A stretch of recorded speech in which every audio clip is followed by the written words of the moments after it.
Mon histoire, on me l'a souvent demandé, et j'aime la raconter, non pas pour me vanter, mais pour témoigner comment ma vie a changé, comment Dieu m'a transformé, comment dans ma vie il continue à opérer. Un plan pour moi, il a tout tracé. Audrey, c'est le prénom que mes parents m'ont donné. Avec un handicap, je suis née. À la colonne, j'ai été touchée. C'est Dieu qui l'a décidé. Je veux donc l'accepter si c'est sa volonté. Qu'il en soit glorifié, que sa gloire il fasse éclater. Mes activités sont parfois limitées, mais je peux marcher alors que ce n'était pas gagné.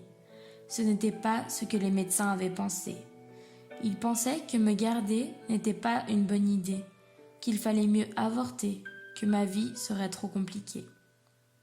Dans une famille chrétienne, j'ai été élevée, avec des parents et une sœur qui m'ont toujours aimée. Avec ma différence, ils m'ont acceptée.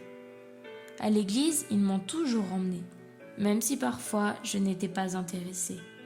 Avec mes amis, j'aimais discuter, mais Dieu, je ne désirais pas l'accepter.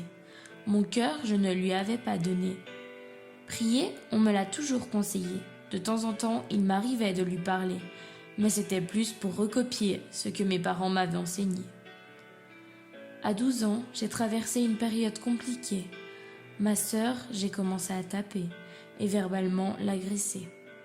Un soir, chez mon parrain et ma marraine, ma maman m'a emmenée pour que je puisse m'expliquer.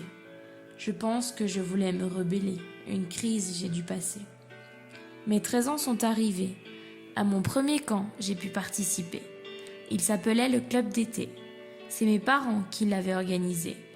Un appel a été proposé. À Jésus, notre cœur, on pouvait donner.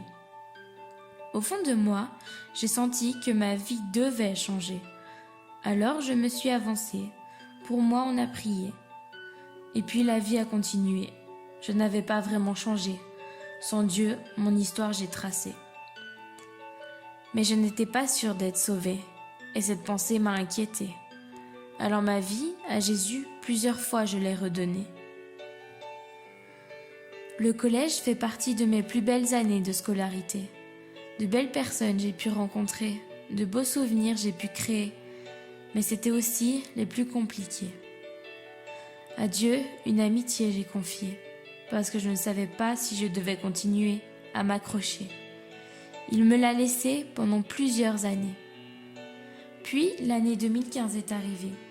En août, j'ai passé des examens pour rentrer dans une école de commerce pour faire un CFC.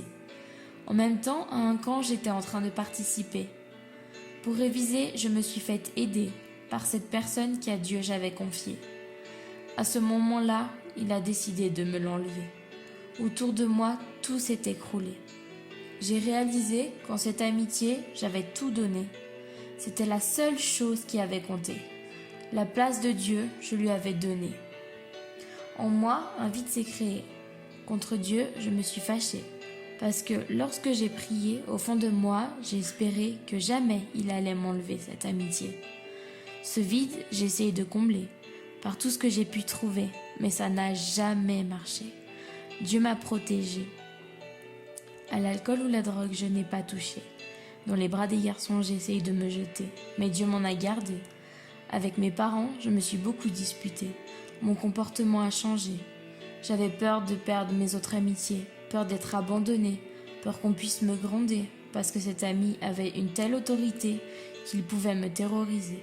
J'étais toujours en train de me méfier, parce que me mentir, il a essayé.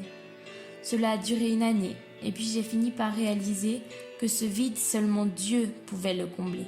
Il pouvait me restaurer, me consoler. Par la suite, dans le groupe de jeunes de mon église, je suis allée. Une soirée pour témoigner a été organisée. Je ne voulais pas parler, mais j'avais besoin de me confier en privé, donc j'ai attendu que la soirée soit terminée. Vers une amie, j'ai craqué. Tout ce que j'avais sur le cœur, je lui ai confié.